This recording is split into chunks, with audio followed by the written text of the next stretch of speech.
Église orthodoxe russe de l'Empire tsariste. Message du souverain patriarche Zosima, prophète de Dieu, Élie. Justification canonique de la venue du prophète Élie. Seigneur béni, au nom du Père et du Fils et du Saint-Esprit, Dieu, Amen. Mes chers amis, et vous tous qui lisez ces lignes, commençons par une preuve irréfutable de l'existence du prophète Élie. Élie n'a besoin d'aucun témoignage humain, car Dieu lui-même l'a fourni. Nous avons déjà cité la Bible et les pères de l'Église comme preuve. Je vais donc maintenant m'appuyer sur des faits, que ceux qui les souhaitent les vérifient, avec Dieu. Donc, la société tout entière sont dans le pluralisme religieux, porteur d'un enseignement hérétique, juif, antichrétien sur la multitude de schémas menant à la connaissance de Dieu, et que tous seraient supposément égaux porteraient la vérité en eux, c'est-à-dire toutes les religions et sectes, et même le judaïsme démoniaque qui aurait tué le Fils de Dieu. J'ai déjà dit que c'est un renoncement total au Christ Dieu, le seul et unique schéma et la seule vie. Ainsi, toutes les religions officiellement reconnues son Christ selon les lois de ce pluralisme religieux. C'est un fait. L'unir relève de la pure folie. Rappelons-nous donc que le Seigneur envoie le prophète Élie à la fin du temps, mais dans quel but? Pour dénoncer la bête et sa région bestiale de œcuménisme et pour que l'Église du Christ contre laquelle les portes de l'enfer n'y prévaudront pas, soit percevée en lui. Élie témoigne du mystère du seulement décrit dans le livre de l'Apocalypse chapitre 7 et appelait les fidèles à accomplir ce rite ecclésiastique, la chrismation et le renoncement au judaïsme, et à recevoir le sceau du don de son esprit, c'est-à-dire le sceau royal du Christ. Il explique que c'est le seul salut pour le croyant. Le seulement est pour ainsi dire le commandement même du Seigneur, le chemin déjà indiqué vers le salut de l'hérésie bestiale. Il n'y a pas d'autre voie venant de Dieu. Ainsi, il est témoin de ce mystère du seulement et notre Dieu témoigne dans ce chapitre de l'Apocalypse au sujet du prophète Élie lui-même. Nous avons déjà expliqué, mes chers amis, ce qui est décrit au chapitre 7 de l'Apocalypse de Jean le théologien, au sujet de la ange venu d'Orient qui sera les fidèles. D'abord seul, puis avec l'Église. Ainsi, Saint Victorinus de Pétavia nous dit ouvertement que cet ange est le prophète Élie. Maintenant, énumérons simplement les faits. Qui est ce que le seulement? C'est la véritable Église du Christ.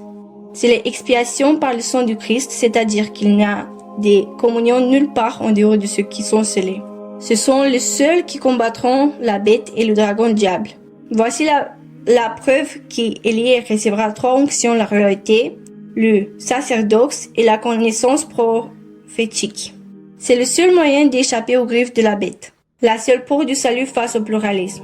Ceci prouve que les anciens ont dit la vérité au sujet des documents de la Fédération du Russie, qui sont juifs, diaboliques et qu'ils ne pouvaient être acceptés, car le baptême sera violé. Ceci prouve que la vision de Saint Grégoire concernant le jugement dernier du Christ s'est réalisée et que les derniers profaneront le baptême du Christ et seront les plus mauvais. Le seulement témoigne de la véritable Église en ce temps du chaos et des trahisons.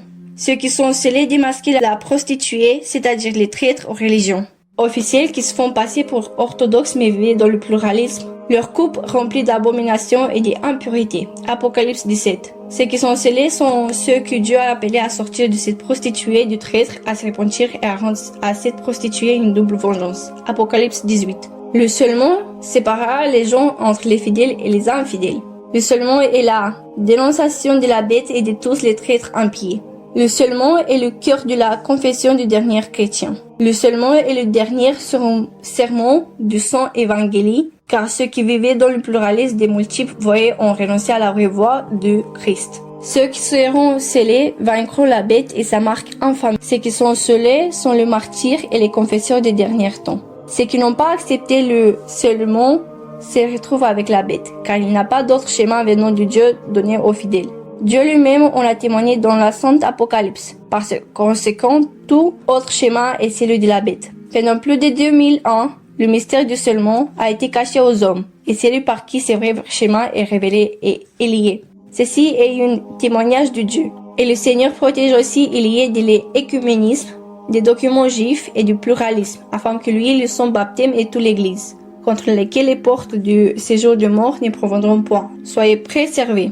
Rejeter cette vérité, c'est pervertir les enseignements des Saintes Écritures. C'est ainsi que Dieu protège Élie. Et si le Fils de Dieu lui-même nous a montré le chemin du salut par le seulement, alors quiconque nous en montre ou un autre uni le seulement est déjà un antéchrist cherchant à blasphémer Dieu. Tous ceux qui nient la vérité du salut par le seulement sont des hérétiques, des blasphémateurs de la main miséricordieuse du Christ, ce sont des antichrists et des enfants de bêtes.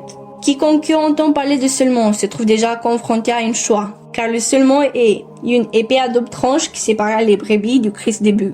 Le seulement est une prophétie autoréalisatrice concernant l'Église du Christ contre laquelle les portes du séjour des morts ne proviendront point.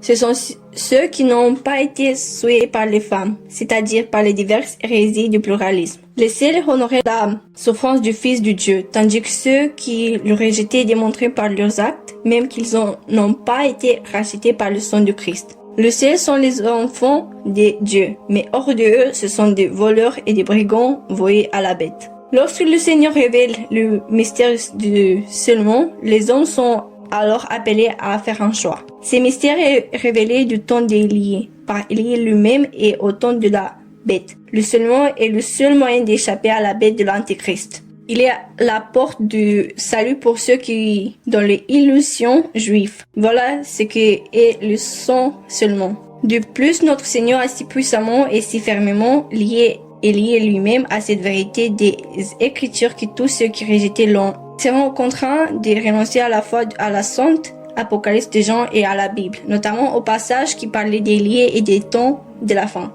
Ils devaient renoncer au seulement et donc au salut. C'est ainsi que Dieu protège son prophète. Alors, sauvez-vous, ô gens, et cessez de chanter ces hymnes juifs qui glorifient l'alliance du dragon rouge, du régime rouge et des assassins du Saint Tsar Nicolas. Et vous croyez être croyants? Sachez-le, tout cela est folie. Les hymnes actuels de la Russie est juif, et il exalte la gloire d'une oignon impie et son ventre. Réveillez-vous. Cessez de lire cet oignon centenaire des peuples. Vous louez les assassins du Christ. Ne voyez-vous pas? Je sais combien nous sommes crédules. Mais réveillez-vous enfants, car il est terrible de rejeter la main de Dieu au moment même où le Christ désire avoir pitié de vous. Comprenez-vous? C'est la dernière chance. Viendra ensuite le jugement dernier, et croyez-moi, il n'est pas appelé le jugement dernier pour rien. Et souvenez-vous combien il est terrible de déformer quoi que ce soit des Écritures et de l'Apocalypse de Jean le théologien. Il est écrit au sujet des châtiments. N'oubliez pas que ceux qui glorifient les allégeances juives qui ont tué la famille de Tsar seront punis par Dieu. Comment pouvez-vous embrasser des icônes après cela? Quel désastre! Sauvez-vous, chers amis, avec Dieu. Et n'oubliez pas que les seuls dans le chapitre 7 de l'Apocalypse, c'est l'Église orthodoxe russe de l'Empire tsariste. Et comme je l'ai dit, Dieu lui-même a préparé